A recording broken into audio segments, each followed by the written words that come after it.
They are going to be leading us through an environmental law session on what is a use attainability analysis and why we should all care. So I am going to kick it off to Mike and John, and we'll take questions at the end of their presentation. And if you have things that come up, please feel free to write it in the chat, and we will either save it for our experts at the end or try to answer it during the presentation. So take it away, Mike and John. Thanks, Michelle. You may hear dinging throughout this. That is people coming in from the waiting room. So bear with me while I try to share our presentation. I know how to do this because I've done it before, but it's always more difficult than it seems.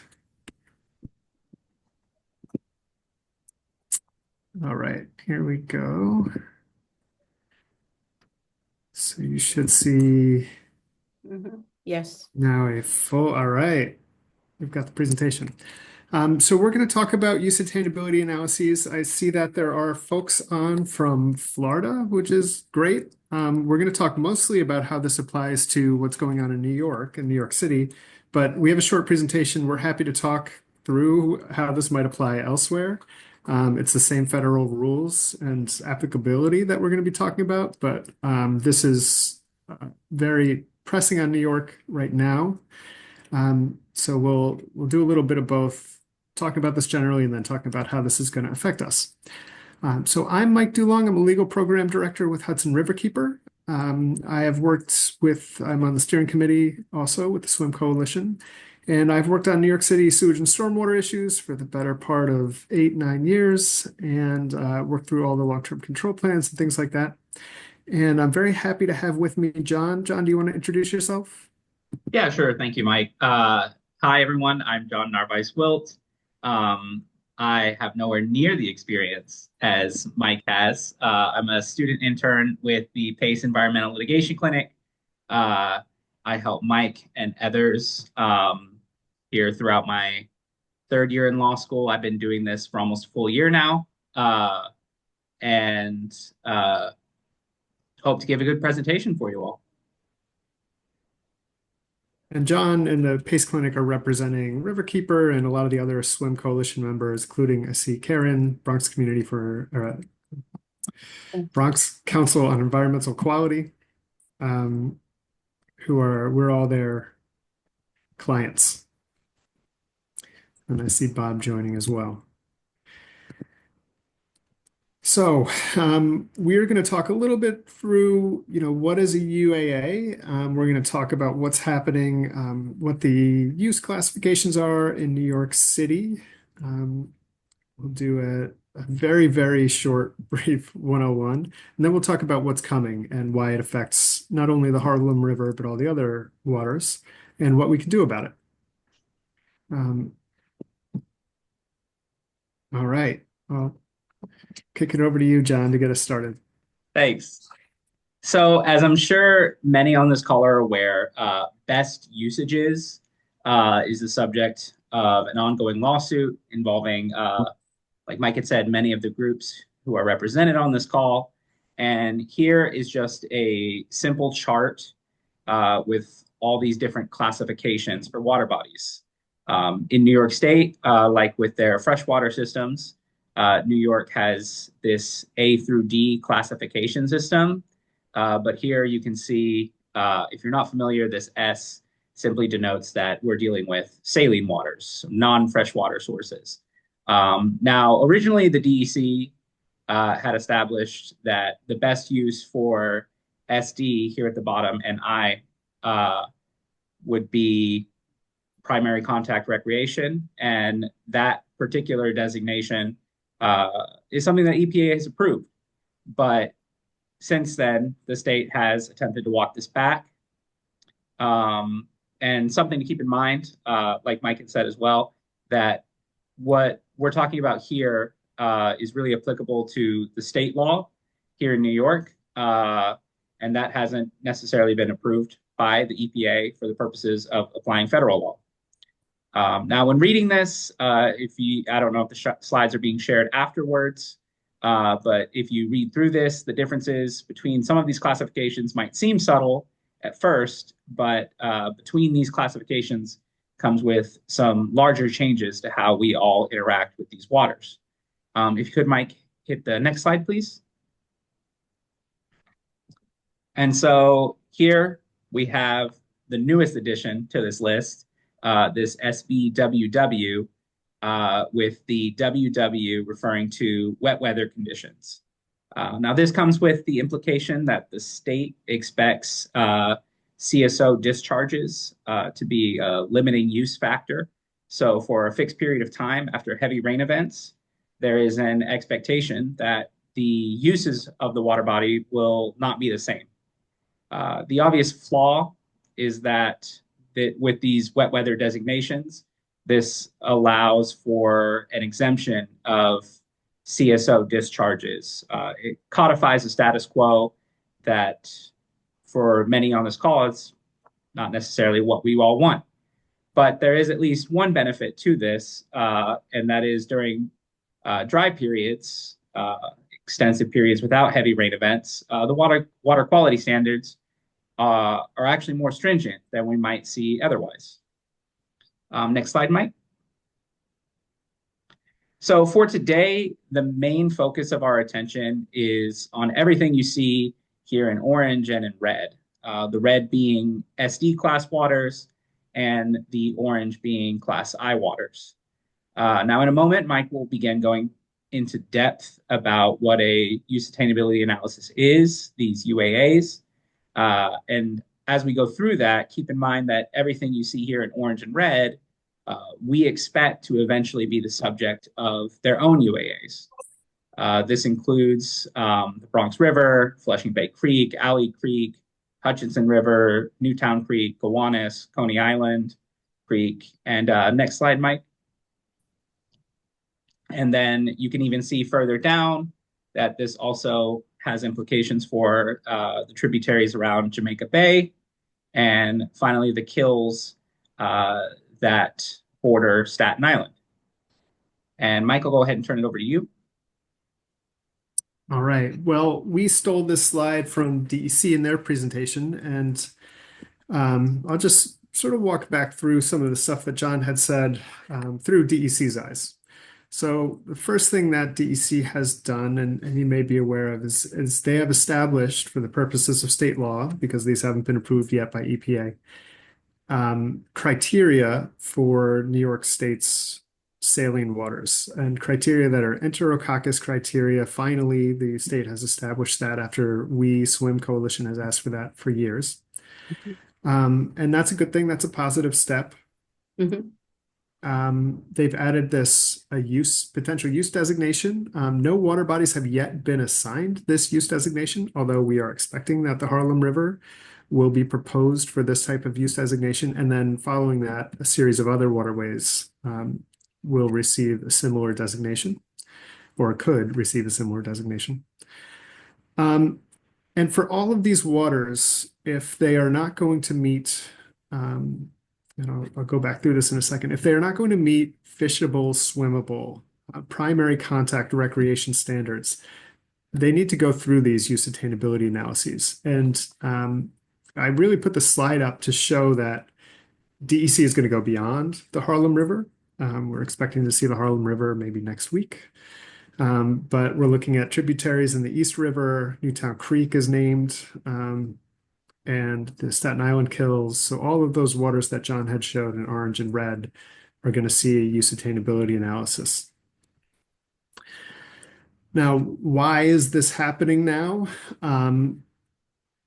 Well, when EPA approved the designated uses of the SD&I waterways as primary contact, it also took upon itself a responsibility to issue criteria. It approved those uses. It denied the state's proposed criteria to support those uses. And by denying those criteria, it took upon itself the responsibility to establish its own criteria for those waterways, criteria that would be protective of primary contact recreation. So that is basically what the lawsuit is about. It's about EPA dragging its feet on doing that. And the steps that DEC is going to take are an effort to get around that, to relieve EPA of that burden. So EPA issued these 11 long-term control plans. As we've seen and as we've all commented, none of the long-term control plans are going to bring these waters into compliance with current water quality standards, especially now that the Enterococcus standards have been established. So DEC has a few different ways it could go. It could strengthen the LTCPs to come into compliance. DEP has and DEC have already rejected that approach. The state could pursue TMDLs, which would look at the water bodies in a more holistic way. But I think we actually have seen that most of the pollution that's causing these fecal coliform and Enterococcus exceedances is coming from CSOs. And so they are the main culprit. If the LTCPs aren't going to get us there, then the TMDLs might not be the appropriate tool. What we've been advocating for a long time, seen as a smart solution, is short-term variances from these water quality standards. And these variances, as we'll talk about, are only 5-year variances. And every 5 years, DEC, along with DEP, who operates the wastewater treatment plants, will evaluate their progress towards meeting those water quality standards. And the public will have a chance to weigh in on that. And so there will be a check and an eye on making incremental progress towards getting to water quality or meeting to water quality standards. And the last thing that DEC could do, which seems to be where it's headed, is to relax the designated uses. And to do those, they need a use attainability analysis. That sort of analysis, although it may require slightly less stringent analysis, but it's the same analysis for both the use redesignation or reclassification as with the variances. And so this document that's coming out could support both. And we're going to be pushing for the variance approach because we think it makes a lot more sense at this time. So what's a use attainability analysis? John, do you want to? Oh, no, I'll talk through the goals. So as I was saying, there are the goals of Clean Water Act are fishable, swimmable waters. And anything that is not going to meet these goals, the goals that are set out in Clean Water Act 101A2, they need to receive a use attainability analysis to justify lowering their classification below any goal that would meet those important goals in the Clean Water Act. So again, anything SBWW, or if it's going to be Class I is proposed to be secondary contact. That is not the same as primary contact, right? Secondary contact is kayaking, boating. Primary contact is swimming. So if you're not going to meet that swimming use, or if the water bodies aren't going to meet that swimming use, they need to have a use attainability analysis. Now I can pass it over to John. Sure. All right. So this is a lot on this slide, but we'll break this up in a moment. But here there are these 6 factors that an agency like DEC needs to take into consideration when it decides a water body may need to be downgraded from its current classification. So the idea is that if a state is going to downgrade a water body, it has to explain why. Next slide, please.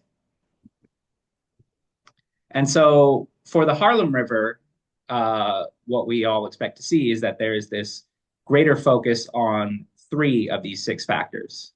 The first major focus being on these human-caused conditions / prohibited pollution sources.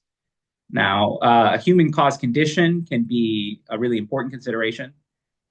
For example, when you have a group of people living in certain areas, if the state is going to be completing a major development project for the purposes of improving infrastructure to improve water quality, doing the construction in or near those populations can be a consideration that must be taken into account when preparing a UAA. New York City may invoke factor 3 when it's helping the state to complete this analysis to claim that investing more in CSO control will cause more environmental damage to correct than to just leave in place because it would divert maybe spending from other valuable environmental improvements. However, no other water quality improvement projects, at least to our knowledge, have been identified. And so the invocation of factor three, we expect also seems to be based on the construction impacts to the community outweighing the benefits on clean water. Now, that's a judgment we'll want communities to weigh in on themselves. Next slide, please. And so we also expect that the Harlem River UAA that you'll all see will deal a lot with hydrological modifications, this number 4 here. And factor 4 would really be invoked by claiming that there may be modifications to the shorelines along the Harlem River, especially bulkheading in areas around the river. There may be concerns that strong currents might make it unsuitable for swimming, but this doesn't take into account the sheltered areas of the waterway, including around Sherman's Creek, and the fact that there are swimming events already taking place on the river. Now, we also expect that the most significant piece that comes out of this UAA is this factor number 6, dealing with economic and social impacts. Now, why do we expect that this is the most significant? Well, if a state has to explain why it cannot maintain a water body's classification, a strong argument would be that there's just not enough money to spend on this water body. They might say that it's just far too expensive. Or the state might make the social argument, saying we can't begin a remedial project because of the consequences it might have on low-income families. Next slide, please. And so when you see the Harlem UAA, you'll see an FCA, a financial capability assessment. It's exactly what it sounds like.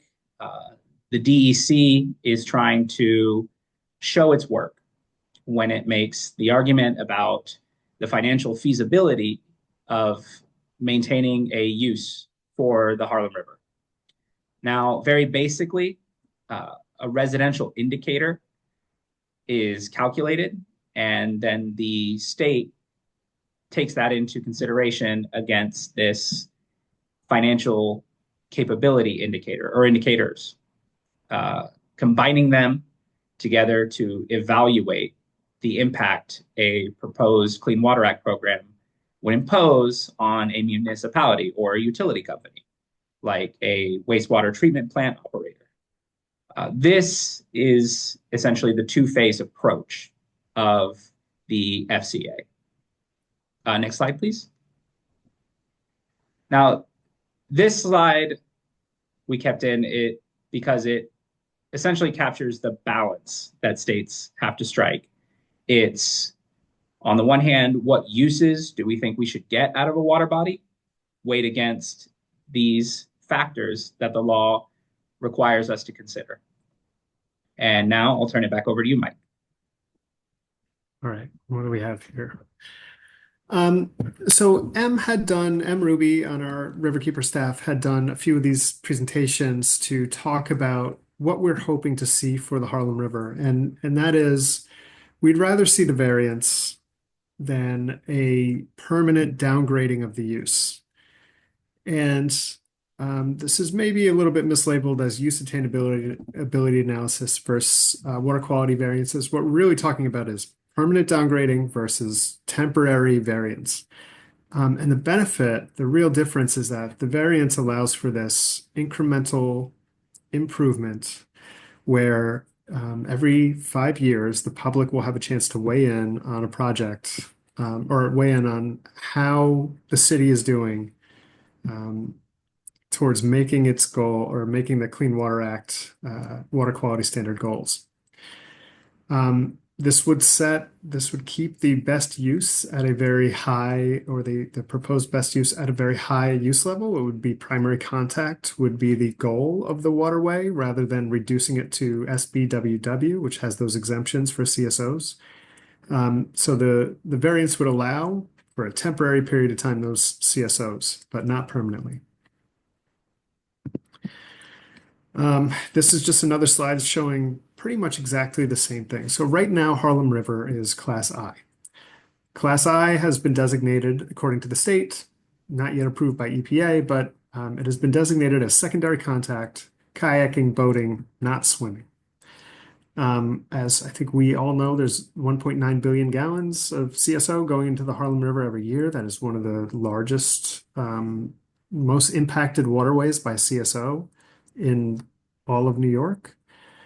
But with the status quo and with the LTCP as it is, barring the Tibbetts Brook project, which is a fantastic project, everybody supports that. There will be no further reductions after that project or CSO reduction after that project is completed. If there is the use attainability analysis is implemented and they lower the use or downgrade the use of the Harlem River, that enshrines sort of a water quality that allows for CSOs in perpetuity. It sort of puts the status quo of where DEC and DEP are in improving infrastructure at, these CSOs are going to continue forever, potentially. So we will see there's no real pressure to further reduce CSOs after that. But what we're looking for is the variances, the variance process. So we'll see the classification of the water body go to SB. We'll see a time limited variance, and then with those 5-year check-ins, we should see incremental progress over the years. And this is all to get to what New York City's stated goal is of 0 CSO by 2060. So why is this important to everyone else in New York City? Because this is the first of these use attainability analyses for the Class SD and Class I waters. It's sort of a pilot project for New York to go through. But this will set the precedent for what the city and the state are going to do in all the other waterways. This is really important because the financial capability analysis that John had laid out is going to be a citywide assessment. They're not just looking at the communities impacted by the waterway, they're looking at the communities that would be impacted by the change in the water rates. That's the whole city, that's everybody. And so when they make that financial capability analysis, if that comes to say that the city can't afford any more infrastructure, well, then that's beyond what's in the long-term control plans. Well, that's it. That's the conclusion for everyone. So we need everybody to be looking at that conclusion, determine what that means for your waterway, and to provide comments on this use attainability analysis, even if it's not your use attainability analysis, which is coming in the future. So what can we do about it? We're going to see this. I expect that we will see this next week. The use attainability analysis and financial capability analysis will be released in draft. We need to comment on it, and we need to evaluate how it's going to affect not just the Harlem River, but how it's going to affect the rest of New York City as well.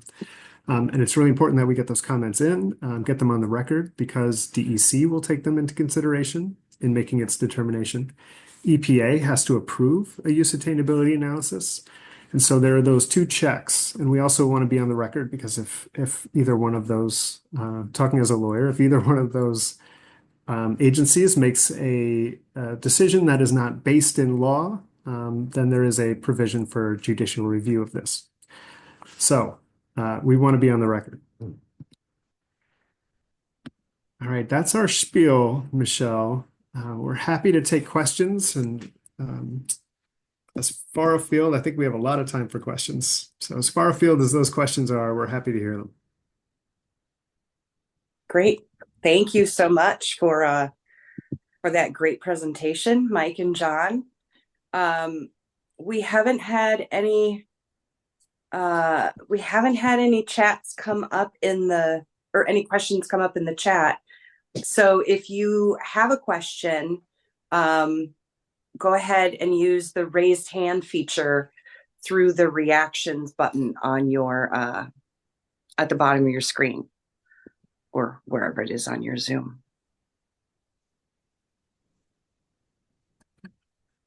I'm going to take the liberty of asking the first question, if it's okay, since no one's jumping in here. I I would love it if you could speak a little bit more about what exactly we can do. So let's say I don't feel comfortable writing a comment letter. How else can we get involved and spread the word?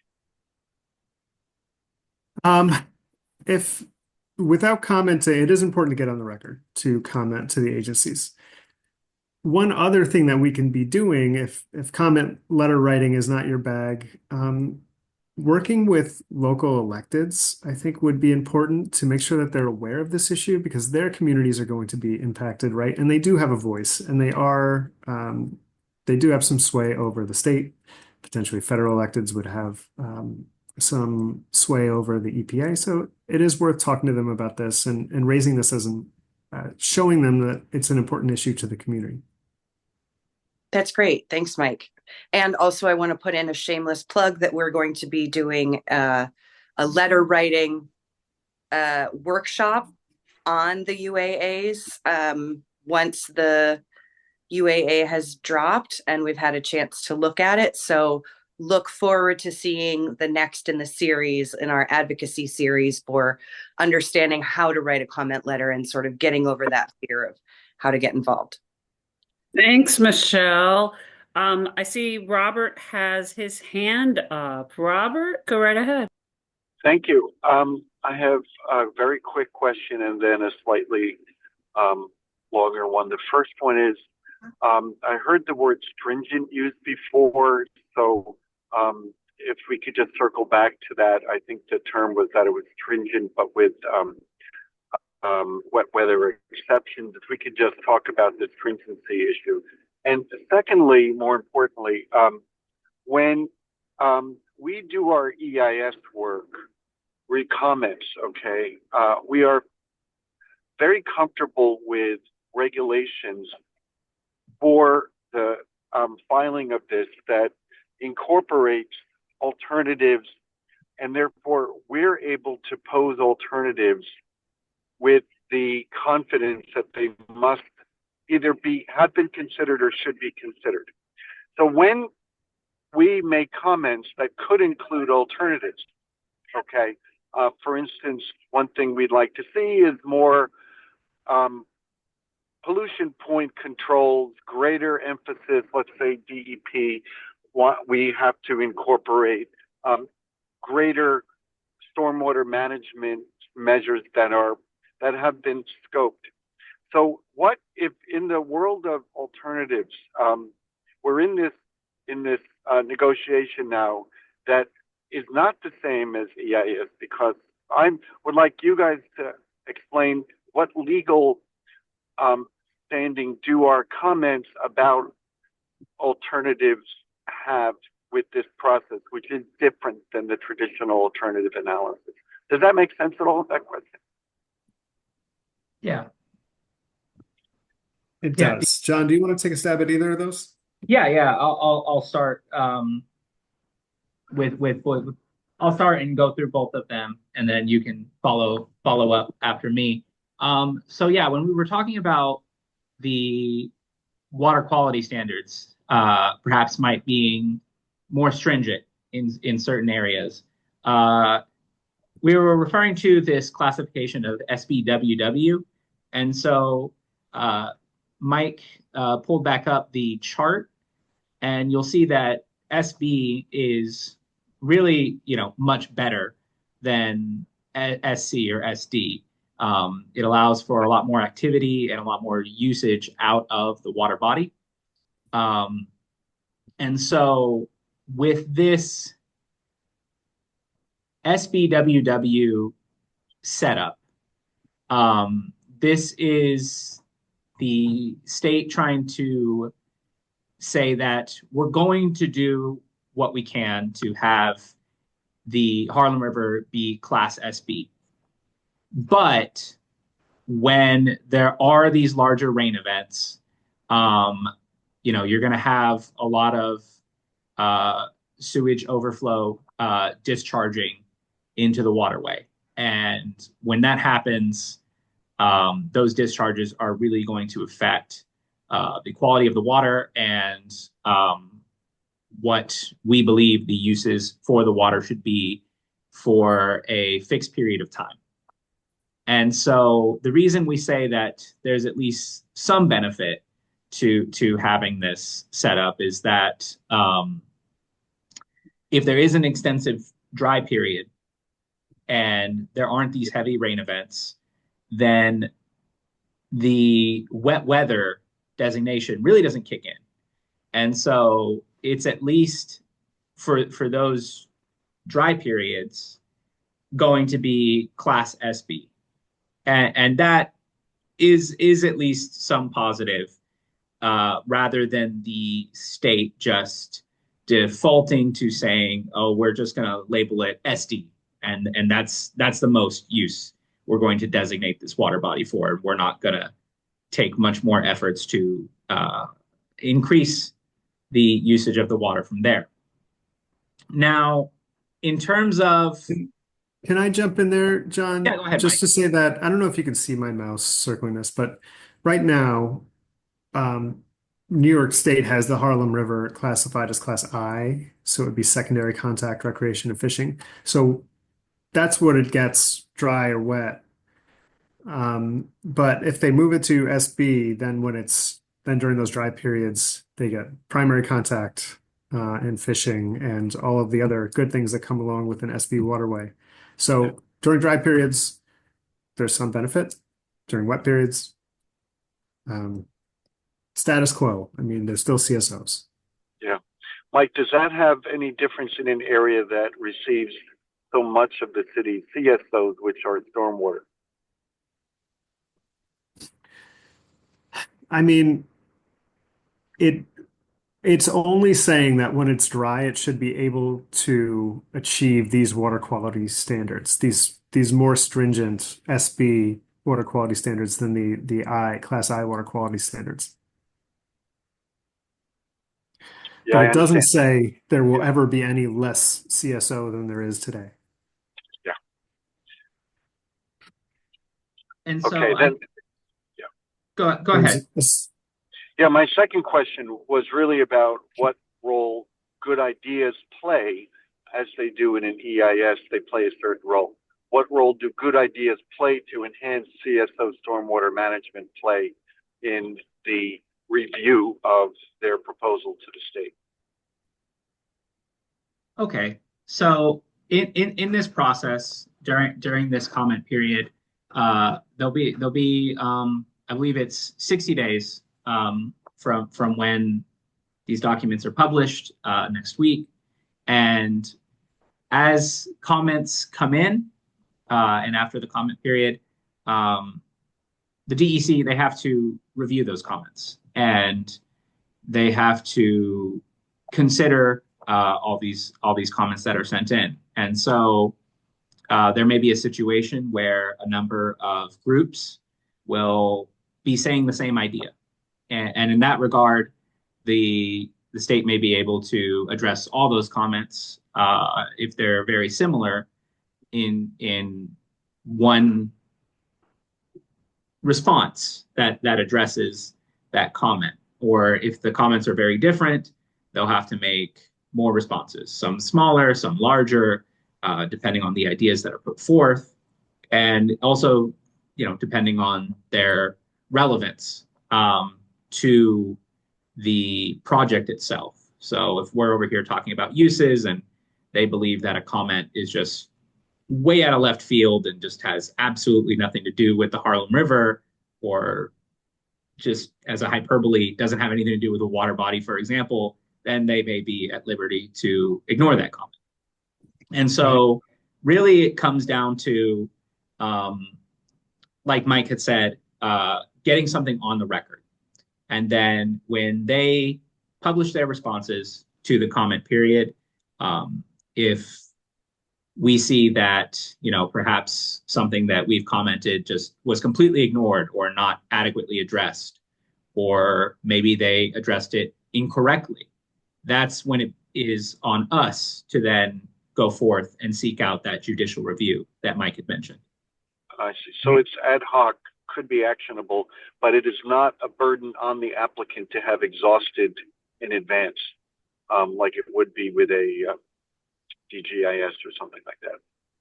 I think the way this works, Bob, is that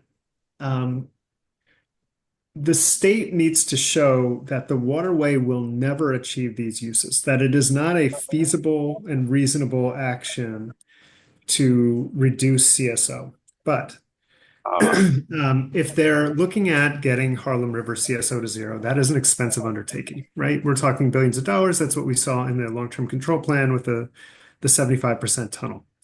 If it's that or nothing, the city's looking at a really expensive option. I think, and we've done some thinking, and I know that there are other options in between zero and billions and billions of dollars that may have a meaningful impact on sewage reduction. And if the city and the state don't show that those are unreasonable options in some way, then I don't see how they could permanently declassify or lower the designated use. And that, to me, pushes them into the category of a variance for some period of time while they implement those. And even, small green infrastructure takes a long time. We've seen that with DEP. It is a significant undertaking, but that takes years, right? So we should be watching the progress with those to see where Harlem River can get to, not just giving up on it and saying, maybe we'll do some projects in the future. Where we see that there are things that can be implemented now and they're reasonable, feasible, and cost effective, then I think there is some there's a burden on the state to show that those are totally unreasonable. Mike and Jonathan? There are two more hands. That's brilliant. Thank you. That's what we need. The feasibility is the issue. Thank you. Thank you so much. Thank you. Thank you. I just want to mention there are two more hands up, and I'm not sure whose hand was up first, so I'm going to go with Karen. And Chauncey, you'll be next. Apologies, Robert, if I cut you off. Sorry. Okay. So you may all remember that when we were doing the LTCP for the open waters, that they came up with all these great suggestions on how to handle it. And originally they told us there was no way they were going to do the Tibbetts Brook project, which is the largest green infrastructure project in the city of New York, if not the nation.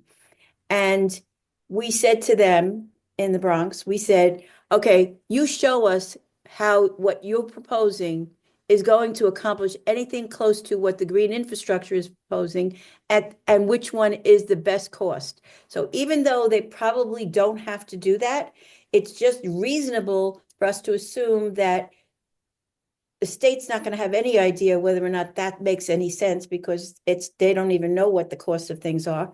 But the DEP is going to be able to say, okay, and for their proposed $9 billion, whatever they thought they were going to do with a big pipe down the river, even if we got like 1 billion of that and it went into the Harlem River, the amount of green infrastructure that could be built is extraordinarily important because it will cut down on the amount of rain that's going into the sewer.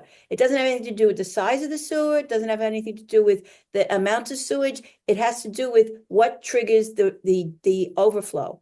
And so I think that that's a very legitimate argument, and that the comparative analysis of cost and projects that you're proposing is something that has to be done, and as well as putting in an alternative. And so I know they say this thing about the bedrock, but I have asked them for a copy of their study that shows that bedrock is a hindrance for green infrastructure, and lo and behold, there is no study. So they would Even have if to take... we Okay, go ahead. even if we took for granted or bought into the assumption that high bedrock makes green infrastructure impossible, we do know that there are other things that the city can do and has been doing in the Bronx in terms of green infrastructure. And we also know that they haven't fully studied all of the green infrastructure opportunities that are in the Bronx and in Upper Manhattan. So that is one of the alternatives, as Bob was talking about, that they really need to consider. And we should see that stacked up financially. If the city is going to argue, it can't do these projects because they're too expensive, we should be looking at what the projects are, what the benefit, the measurable benefits of these projects are, and how much are they going to cost the city? Is it reasonable to pursue those over the next, say, decades? Because that's really what the time scale that we're looking at here. Okay. Good. So these are all really important things to raise in comments. Chauncey, do you want to ask your question next? Sure. And I think some of the other questions were excellent. I'm just trying to always think how we can mobilize community members around this. So I'm curious for our, member organizations that are, water recreational organizations. Does the new designation, I think it has 36 hours after a rain event, that folks are not able to be on the water? I think that's longer than the current exclusion time. So I'm just thinking about for Row New York and the community rowing programs and other organizations that use it, that we could give them that information and mobilize their members around the importance of improving and getting the variants and the need to improve water quality, because people are actively using the waterfront and we want to be able to fish, swim, and kayak, canoe, etc. on the Harlem River, in the Harlem River. Sounds like you're right in the river right now. Chauncey doesn't talk unless he's on his bike and riding the city. So it's like forget about it. But you get the idea. Yeah, good for you, Chauncey. I've been on bike rides with Chauncey. It's where I wish I was. The other right thing now. is that we did propose the new Harlem River Greenway, which we've been advocating for years, which is at the water's edge, which I don't believe is any bedrock whatsoever. It's probably mostly fill. That would be a way to mitigate. I call it the green infrastructure greenway, because it's going to capture the water like with some kind of absorbing asphalt, right? And that we could have it be it would be infiltrate into the land and go into the river that way. And so I think and I think any of these things could happen for other parts of the city as well. But I mean, just some of the ideas we have. Yeah, we've been suggesting any greenway built should be a green infrastructure project, and have been advocating that for the Harlem River for over 15 years. So, of course, pavement and green, green infrastructure and gray infrastructure all as possibilities as they're building greenways. But yeah, curious about the first question and the second question that Karen brought up. Chauncey, you raised an interesting point. If the waterway is going to be SB now, it's going to be raised from Class I. The standard is to get back to primary contact recreation. And so I know I think you're talking about human powered boating in there. I know there are a lot of human powered boating recreators on the Harlem. And that could be something that you could ask DEC for, and they might be interested in figuring out the calculation for getting to that, the 72 CFU intro level, which they say is safe for secondary contact. I think they could calculate that out and give a time to recovery for secondary contact, and then also a time to recovery for primary contact. And we haven't discussed that. We haven't even really thought about it with DEC, but I hope they would be really interested in thinking about it at least. Great, yeah, because I think we can mobilize parents and community members that are interested in that recreational boating piece. Yeah, thanks, Chauncey. That's exactly the kind of groups that we're hoping that you all have connections with and are able to disseminate all of this information far and wide. And if they're interested in coming to that comment letter writing workshop, as soon as we have that information planned, and we will get it out to you. Yeah. We have a question from Stephen. Go ahead, Stephen. Hi, hi, Michael and Jonathan. Thank you for the presentation. My question is kind of relating to comments on this. It feels like we're kind of asking for like a meaningful compliance with the Clean Water Act, and like instead of pursuing a downgrading, considering a variance. And it seems like if they can kind of submit an FCA, I think it's pretty likely that they can like justify a downgrading given the FCA.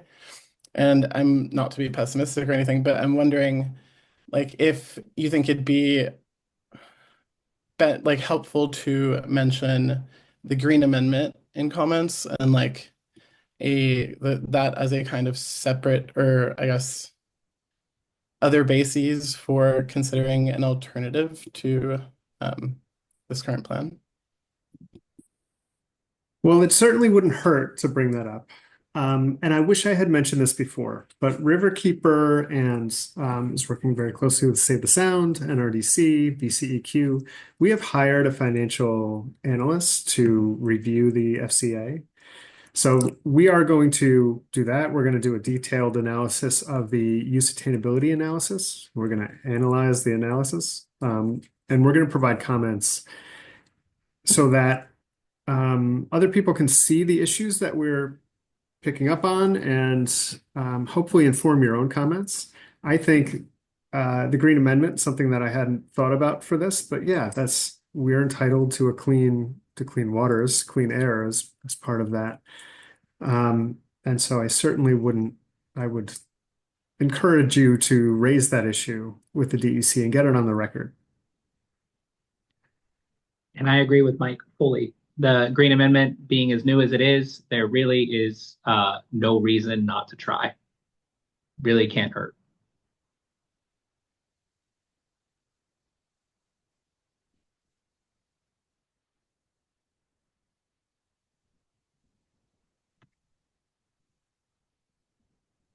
Thanks. These are great questions. I like to see our speakers squirm a little. Does anyone else have any other questions, comments, concerns?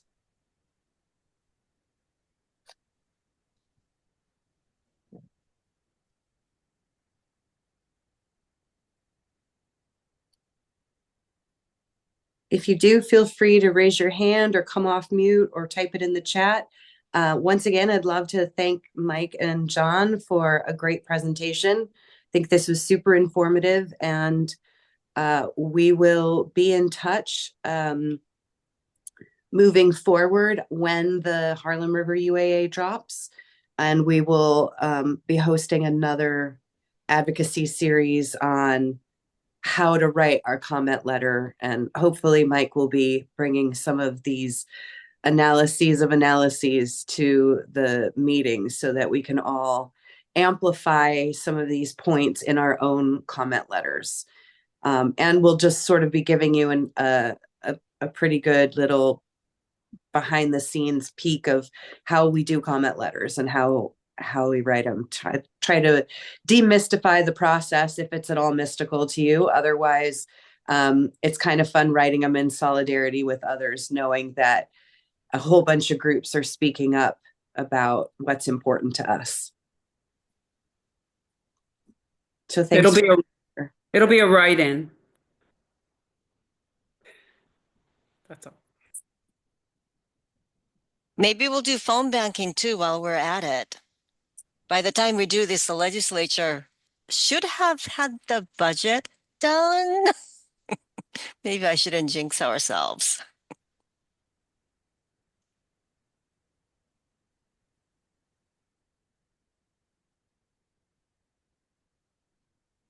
Well, I really appreciate being invited here, and it certainly was a pleasure to speak and try and help through what is unfortunately a very complicated process.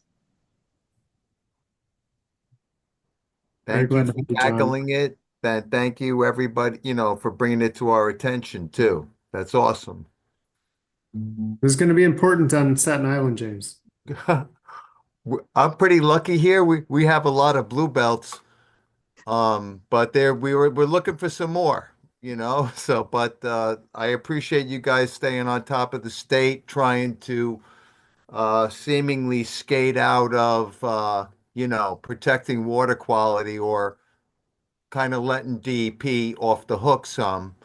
And but it looks like there's great awareness amongst this crew that we have here, and I appreciate everybody, going the extra mile on this.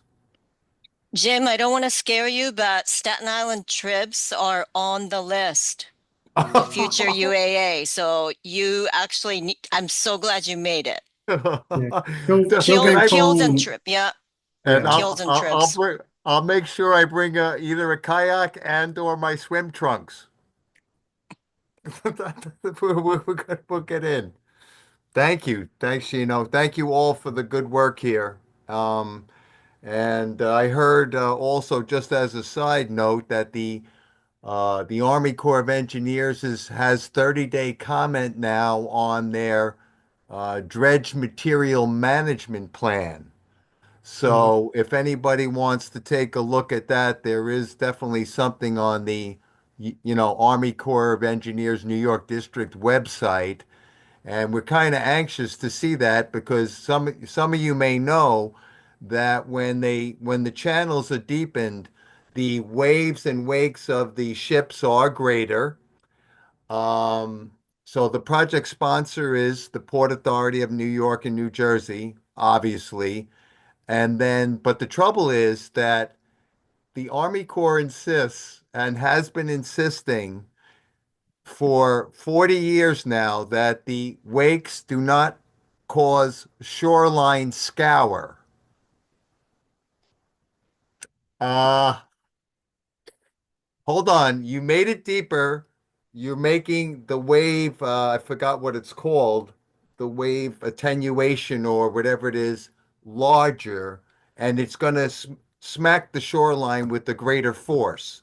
So I'm going to try, I hope, and everybody will take a look at that maybe and just call them out and say, oh, yes, it does cause scour, and therefore the bulkhead that's taken so much abuse through the years, that they should pony up a little bit on paying some reparation, as well put there, Shino, about what happened to the shoreline, say, of Snug Harbor in over in Staten Island near Elm Park or whatever. But what happened to it, you know? So thank you. You got a link over here. Super. But thank you all for the work, and I'm heartened in these, especially these times of that can be so trying for all of us. Uh, I'm heartened that that this core of people is here to work on, trying to make things right. Uh, Super. Thank you. Yeah, and just as a quick reminder, as you all know, there are large storms headed our way for the weekend, so it's an extra time to be super mindful about what you're putting down the drain, especially cleaning chemicals, um, especially when we're likely to have CSO events. So be mindful of your water usage. My dishes are done. My laundry is done. So thanks everybody for coming. Thank you, everybody. Have a great evening.